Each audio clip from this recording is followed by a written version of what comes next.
She is Tara McCauley, sitting beside her 19-year-old daughter Kiara. Unbeknownst to them, their lives were about to change forever. What's my house a fucking crime scene? There's a deceased person in your garage. That's why it's a crime scene. There's a body in there? Yes. Stand up for me. Kiara is a deranged teenage killer who has just murdered her ex-girlfriend with a 3-foot-long sword. The police discovered the body inside her mother's house just a few feet away. But the discovery of the body was only the beginning of something far more sinister. The past actions of these teenagers left investigators, family members, and officers in utter shock as their crimes slowly came to light. You can see like slashed on her knee. She's missing a ear. And then there's a big ass sword, and then there's blood stains all over the bed. I walked into the garage. She goes, "Oh, I just did it." Walk this way.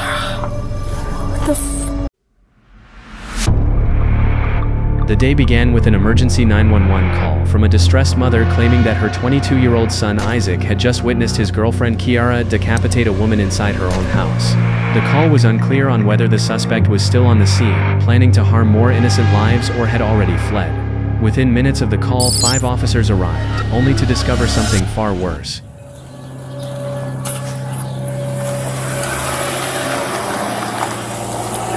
Someone on the backside on the alley. Somewhere down here, 5941.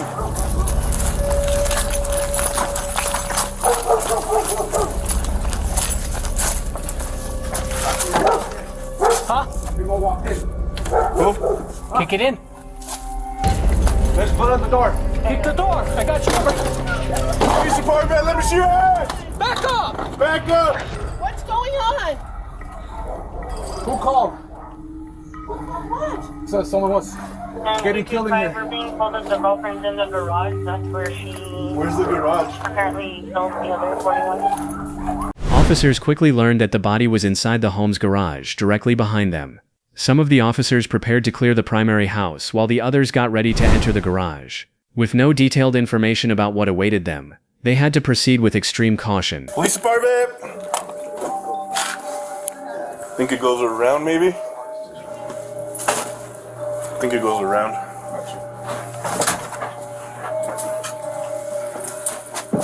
How do people live like this? The team that searched the main house found nothing suspicious, but the same could not be said for the officers entering the garage. Garage. My fucking door! Someone just called that someone just got... Step over here. Step over here.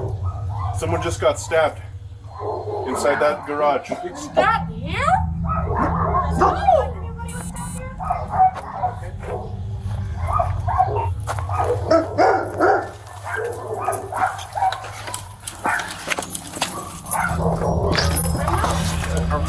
Yeah, we got one down, Santa Fe. What? Go back inside. Go back inside.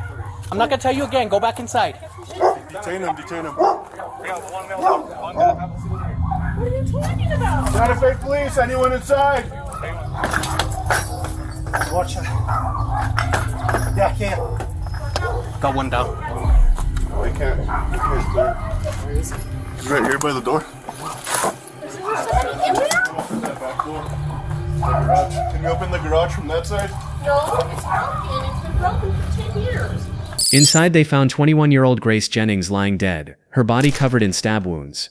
Tara McCauley appeared completely clueless about the situation, but her daughter Kiara's reaction told a different story. As the search continued, officers discovered bodycam footage, showing 19-year-old Kiara frantically explaining to her mother what had happened.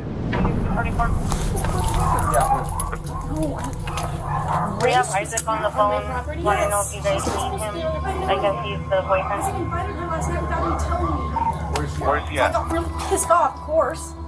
But why would she be here if he invited her last night? Let me. So I was angry. she stayed the night Yeah. in my house? Yeah, and I'm pissed about it. Grace is not allowed here. She knows that. Who's Isaac's girlfriend? She is. You're Isaac's girlfriend? Yes. Okay. What are you to Isaac? Well, I'm kind of mother-in-law to be. Kind of, sort of. This is your daughter? Yes, this is my daughter. Step out with me real quick. What's your name? Kiara? Grace Jennings was the ex-girlfriend of Kiara, following a violent breakup a year earlier. After the separation, Kiara had permanently banned her from the property. According to Kiara, her current boyfriend, 22-year-old Isaac, invited Grace over to sleep at the house the previous night without telling her. This infuriated Kiara and revealed a small glimpse into what truly unfolded on this twisted Thursday morning. This is his girlfriend. Oh, can I get some shoes on or something? Not right now. Be detained at this point, okay? Did you guys have a fight or something? Is there anybody else? Can she sit down so I can put her shoes on her feet? Well, is there a female that lives in there? Her and Isaac. Negative, sir. Sorry. Negative. Oh. And Isaac went for a walk? Yeah. So he was going for a walk in the shower. But they were going to go on a walk. Isaac hadn't been out walking. He had run to a friend's workplace in pure panic after witnessing Grace's decapitated body and Kiara giggling over it. Clearly something was very wrong. The worst part, Kiara's mother Tara hadn't even realized there was a dead body in the garage, a body her own daughter was responsible for. I have cats. I have to. They can't Unfortunately, get out ma'am, of but the this is an active investigation, okay? house. So Can I nobody's block going back the in the door house. somehow? No, this is a crime scene at this point. That was my house, a fucking crime scene. There's a deceased There's a person dead in your body in the garage. That's why it's a crime There's a scene. body in there? Yes. Dead body in your Stand garage. up for me. Let's walk this way. What the fuck? Go ahead and come here with me, man.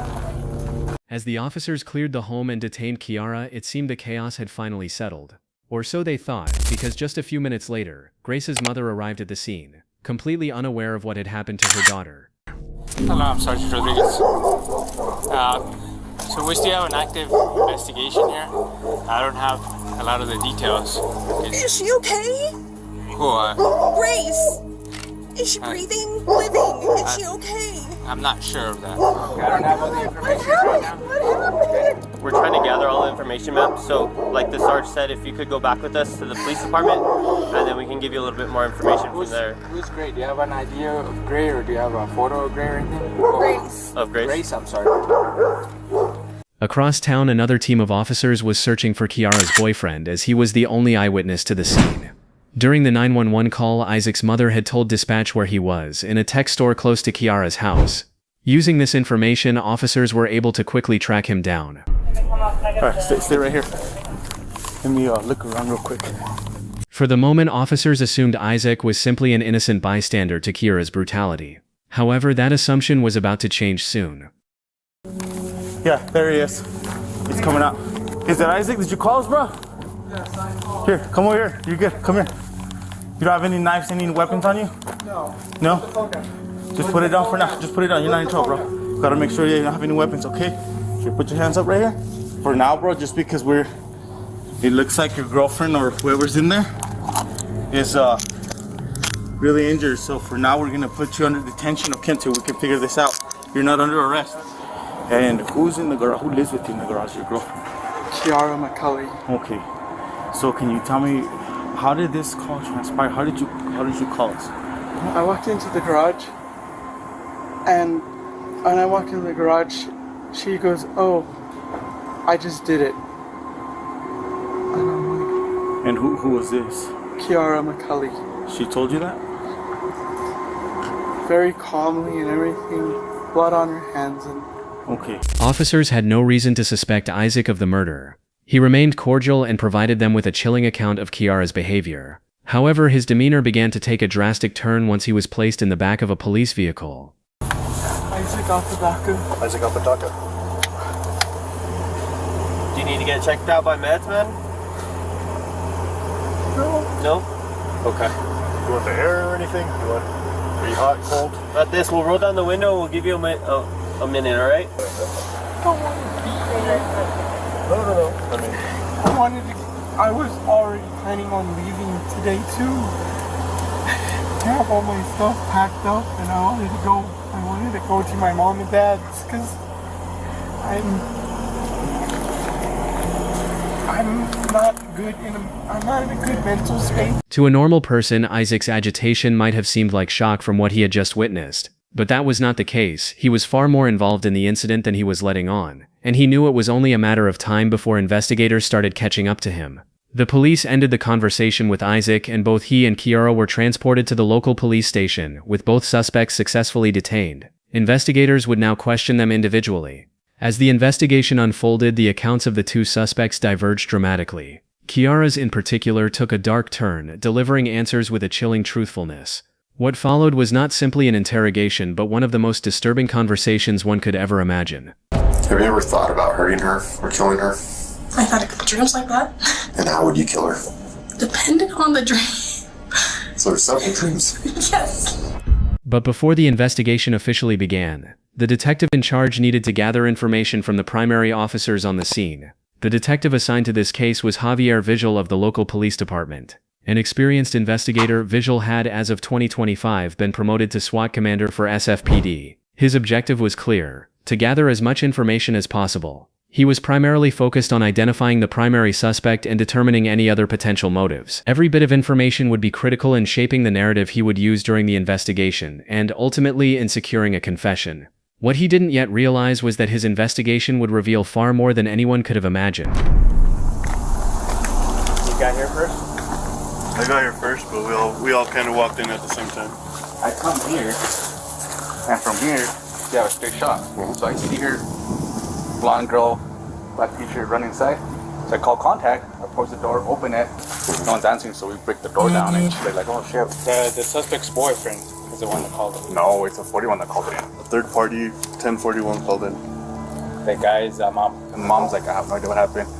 This one's acting a little like weird, like not saying anything. So we find the container, cool. They go inside the garage and find the body.